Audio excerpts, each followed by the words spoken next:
Lucky request কুকিংয়ে আপনাদের সবাইকে স্বাগত জানাচ্ছি। লাউ শাক রান্না করব, আশা করি আপনারা শেষ পর্যন্ত দেখবেন। এখানে আমি লাউ শাক কেটে ভালো করে ধুয়ে পানি ঝরিয়ে রেখেছি। এখানে লাউ শাকের ডাঁটা আর একটা মিডিয়াম সাইজের আলু, রসুন বাটা, পেঁয়াজ কুচি, কাঁচামরিচ আর গোটা রসুন। আর এখানে চিংড়ি মাছ আছে। চিংড়ি মাছে আমি একটু হলুদ লবণ মেখে রাখবো। আর চুলায় আমি কড়াই বসিয়ে দিয়েছি, কড়াইটা গরম হতে হতে আমি এই কাজগুলো করছি। তো হলুদ মাখানো হয়ে গেছে, কড়াইয়ে আমি তেলটা দিয়ে দিচ্ছি।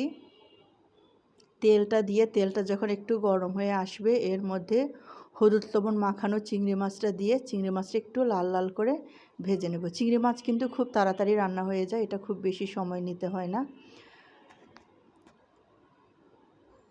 লাউ শাক দিয়ে চিংড়ি মাছের এই রান্নাটা কিন্তু খেতে খুবই ভালো লাগে। যারা শাক খেতে পছন্দ করেন তারা এইভাবে একটু রান্না করে খেয়ে দেখতে পারেন। এই একটা তরকারি হলে অন্য কিছু না হলেও হবে। আমার তো হয়ে যায় এই একটা তরকারি দিয়ে, আর অন্য কিছু লাগেই না। তো চিংড়ি মাছটা ভাজা হয়ে গেলে তুলে রেখে দিলাম। তারপর এর মধ্যে আমি যে একটা আলু, মিডিয়াম সাইজের একটা আলু টুকরো করে কেটে রেখেছিলাম, সেই আলুটা দিয়ে দিলাম। তারপর উপর থেকে একটু লবণ দিয়ে আলুটা আমি একটু লাল লাল করে ভেজে নেব। আমি এখানে একটু হলুদ দিয়ে দেবো। এমনি তেলের মধ্যে ওই যে চিংড়ি মাছের হলুদটা লেগেছিল তেলে, তারপরেও উপর থেকে আরেকটু হলুদ দিয়ে দিলাম সামান্য পরিমাণে। দিয়ে একটু লাল লাল করে ভাজা হয়ে গেলে এটা আমি তুলে রেখে দেবো। আলুটা একটু সেদ্ধ হতে সময় লাগে, তাই আলুটা আমি একটু ভেজে নিলাম। আর এরকম করে ভেজে নিলে খেতেও অন্যরকম একটু বেশি মজা লাগে। আলুটা তুলে নিয়ে এর মধ্যে কুচি করা পেঁয়াজ দিয়ে দিলাম, আর গোটা রসুন দুই টুকরো 2 ফালি করে রেখেছিলাম, এটা দিয়ে দিলাম। দিয়ে একটু ভালো করে ভেজে নেব। ভালো করে ভাজা মানে পেঁয়াজটা নরম হলেই আমি এখানে এই যে রসুন বাটা দিয়ে দিলাম 1 চামচের মতো। রসুনটা হালকা একটু কষিয়ে নিব।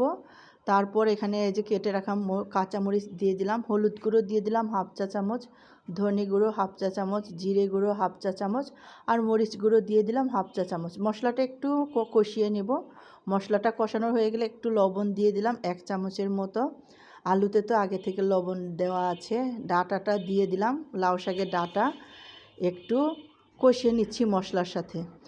কষানোর পরে আমি যে আলুটা ভেজে রেখেছিলাম সেই আলুটাও আমি এখানে দিয়ে দিব।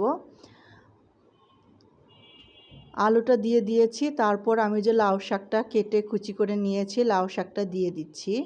লাউ শাকটা দিয়ে ওপর থেকে একটু লবণ দিয়ে দিলাম। লবণটা দিয়ে আর কিছু করব না, একটু ঢাকনা দিয়ে রাখবো।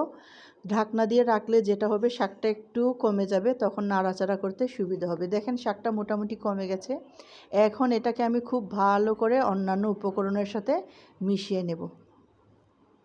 একটু সময় নিয়ে আস্তে ধীরে এটাকে আমি সময় নিয়ে কষিয়ে নিচ্ছি। আর কষাতে কষাতে এটা কিন্তু অনেকটাই কমে আসছে।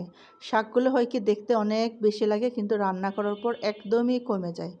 যতটা দেখা যায় তার থেকে একদম জিরো লেভেলে কমে যায়।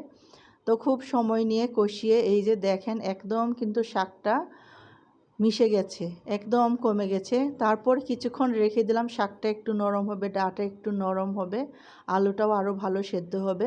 তারপর এই যে ঢাকনা খুলে আবার একটু নেড়েচেড়ে নিব। আর এর মধ্যে আমি একটু নেড়েচেড়ে নিয়ে আমি যে চিংড়ি মাছটা ভেজে তুলে রেখেছিলাম সেই চিংড়ি মাছটা দিয়ে আরও কিছুক্ষণ রান্না করব। তো গরমে এই সমস্ত হালকা খাবারগুলো খেতে কিন্তু অনেক ভালো লাগে। যারা এরকম লাউ শাক রান্না করে খাননি একবার খেয়ে দেখতে পারেন। তো এই যে চিংড়ি মাছটা দিয়ে দিচ্ছি, এখানে অনেকটা তেল লেগে আছে। এইখানে আমি পানি নিয়ে এখানে কিছু পানি দিয়ে দিচ্ছি। এখানে আমি 1 কাপের মতোই পানি নিয়েছি। 1 কাপের সামান্য একটু বেশি হবে। এটা খুব বেশি ঝোল ঝোল হবে না, মাখা মাখা রকমের রান্না হবে। তো চিংড়িটা একটু ভালো করে বসিয়ে দিচ্ছি। তারপর এটা আরেকটু যে এখানে 1 কাপ পানির সামান্য বেশি, এর বেশি হবে না। আমি এখন এটাকে ঢেকে রান্না করব। ঢেকে মিডিয়াম আঁচে মানে কম আঁচে এটাকে রান্না করব। আর বেশি সময় লাগবে না, রান্না হয়ে যাবে। তো গরমে কিন্তু এই ধরনের হালকা খাবার খেতে ভালোই লাগে। যারা নতুন গৃহিণী তারা আপনারা এটা ট্রাই করতে পারেন। যারা ব্যাচেলর আপনারাও ট্রাই করতে পারেন। লাউ শাক কাটা কিন্তু খুব কষ্ট না, একটু ধৈর্য নিয়ে কাটলে কিন্তু খুব তাড়াতাড়ি হয়ে যায়। তো ঢাকনাটা খুলে চিংড়ি মাছটা একটু সবজির সাথে ভালো করে মিশিয়ে নিচ্ছি। রান্নাটা আমার একদম হয়ে গেছে, সুন্দর একটা কালার আসছে। এই রান্নাটা আমি রাতে করেছি, কেমন জানি কালারটা অরিজিনাল কালারগুলো বোঝা যাচ্ছে না, কিন্তু খুব সুন্দর একটা কালার আসছে। খেতেও খুব ভালো হয়েছিল। অবশ্যই রান্না করে খাবেন যারা খাননি, আর যারা খেয়েছেন তারা তো জানেনই এটা খেতে কত টেস্টি লাগে। নতুন গৃহিণী ব্যাচেলর অবশ্যই এটা ট্রাই করতে পারেন। তো রান্নাটা আমি এখন নামিয়ে নিব, আগুনটা একদম নিভিয়ে দিব। এতক্ষণ আপনারা যারা আমার সাথে ছিলেন, আমার রান্নার পুরো ভিডিওটি শেষ করে দেখেছেন, সবাইকে ধন্যবাদ জানাচ্ছি। আর আমার চ্যানেলটিকে আর আমার পেজটিকে যারা এখনও সাবস্ক্রাইব করেননি, ফলো করেননি, প্লিজ একটু করে দেবেন।